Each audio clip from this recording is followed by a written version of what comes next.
Bun. Am desfăcut și ruburile, care e incomod să stai.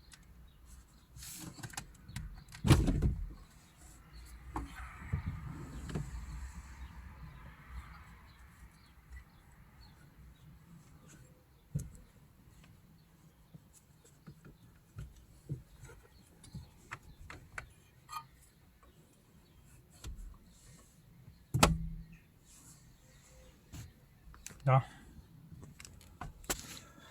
Așa arată. Se scoate mufele. Asta e mufa de antenă, asta e mufa de GPS, asta e mufa de USB și asta e conectorul.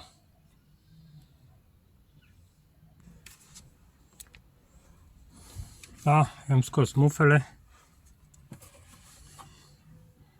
din brațe și o să urmeze să montăm unitatea nouă. Este o unitate multimedia cu Android pe care poți să instalezi hărți Igo și orice altceva. Are wireless, are Wi-Fi, are două cartele de SIM pentru date, deci e suficient de dotată. Urmează să o montez și revin.